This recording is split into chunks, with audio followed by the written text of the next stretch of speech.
नादीय कीर्तन पद्धति। श्री शोलकर की शक्कर रहित चाय। 2 छिपकलियां। पाठकों को स्मरण होगा कि छठे अध्याय के अनुसार शिरडी में रामनामी उत्सव मनाया जाता था।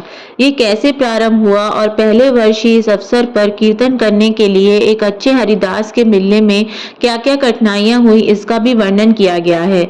इस अध्याय में दासगणों की कीर्तन पद्धति का वर्णन होगा। नारदीय कीर्तन पद्धति। बहुधा हरिदास कीर्तन करते समय एक लंबा अंगरखा और पूरी पोशाक पहनते हैं।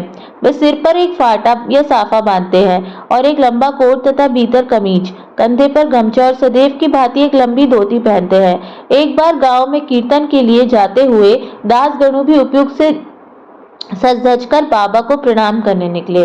बाबा उन्हें देखते ही कहने लगे, अच्छा दूल्हे राजा, इस प्रकार बन ठर कर कहाँ जा रहे हो? उत्तर मिला, कीर्तन के लिए।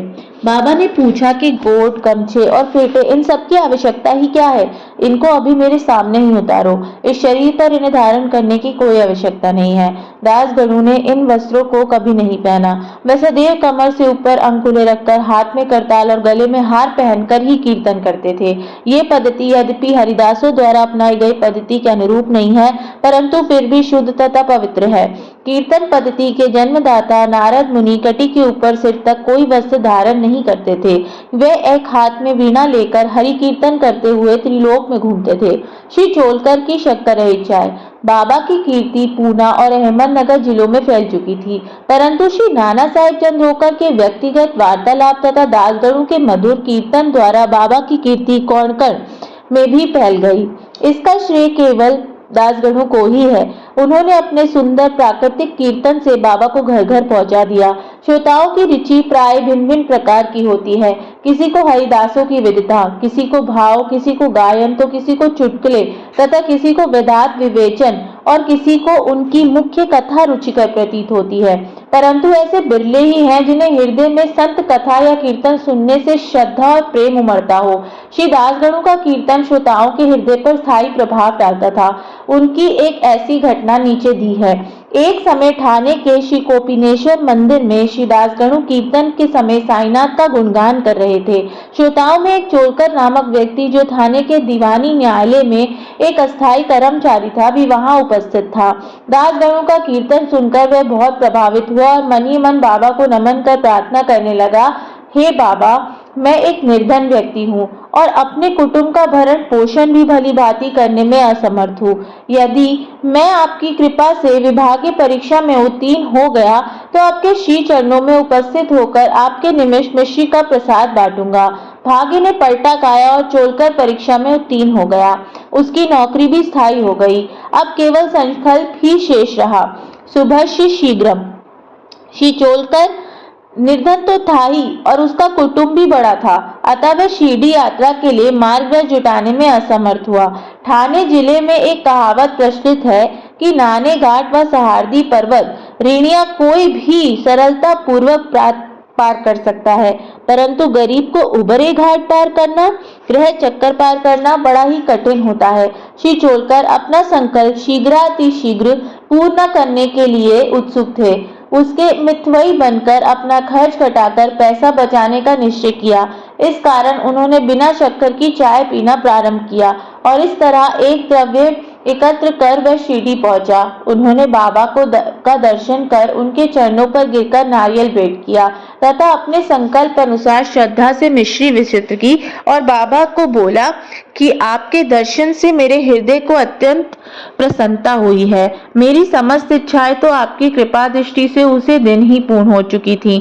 मस्जिद में श्री चोलकर का आतिथ्य करने वाले श्री बापू साहब जोग भी वहां उपस्थित थे। जब वे दोनों वहां से जाने लगे तो बाबा जोग से इस प्रकार कहने लगे कि अपने अतिथि को चाय के प्याले में अच्छी तरह शक्कर मिलाकर देना।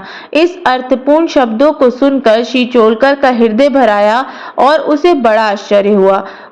उनके नेत्रों से अश्रुधाराएं प्रवाहित होने लगी और वे प्रेम से विह्वल होकर श्री चरणों पर गिर पड़े।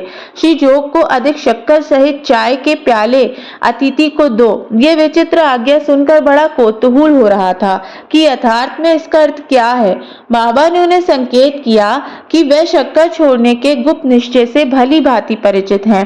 बाबा का ये कथन था कि यदि तुम श्रद्धा पूर्वक मेरे सामने हाथ फैलाओगे तो मैं सदैव तुम्हारे साथ ही रहूंगा। यद्यपि मैं शरीर से यहाँ हूँ, परंतु मुझे 7 समुद्रों के पार भी घटित होने वाली घटनाओं का ज्ञान है। मैं तुम्हारे हृदय में विराजित तुम्हारे अंतरस्थ ही हूँ, जिसका तुम्हारे तथा समस्त प्राणियों के हृदय में वास है। उसकी ही पूजा करो। धन्य और सौभाग्यशाली वही है जो मेरे सर्वव्यापी स्वरूप से परिचित है।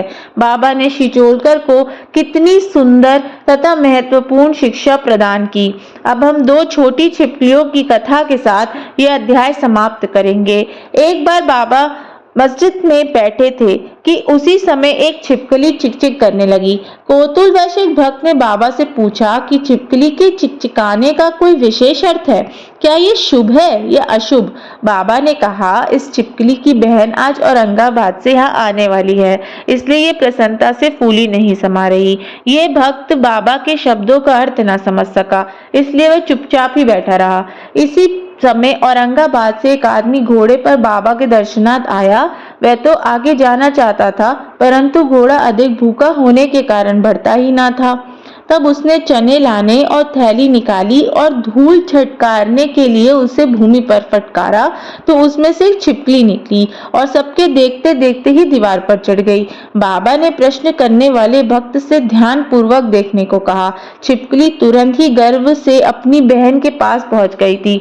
दोनों बहनें बहुत देर तक एक दूसरे से मिली और परस्पर चुंबन व आलिंगन कर चारों ओर घूम घूम कर प्रेम पूर्वक नाचने लगी। कहाँ शिरडी और कहाँ औरंगाबाद। किस प्रकार एक आदमी घोड़े पर सवार होकर थैली में छिपकली को लिए हुए वहां पहुंचता है और बाबा को उन दोनों बहनों का पता कैसे चल जाता है। ये सब घटना बहुत आश्चर्यजनक है और बाबा की सर्वव्यापकता की द्योतक है। जो कोई इस अध्याय का ध्यान पूर्वक पठन और मनन करेगा, साई कृपा से उनका समस्त कष्ट दूर हो जाएंगे और वह पूर्ण सुखी होकर शांति को प्राप्त होगा। श्री सद्गुरु साईनाथ अर्पणमस्तु। शुभम भवतु।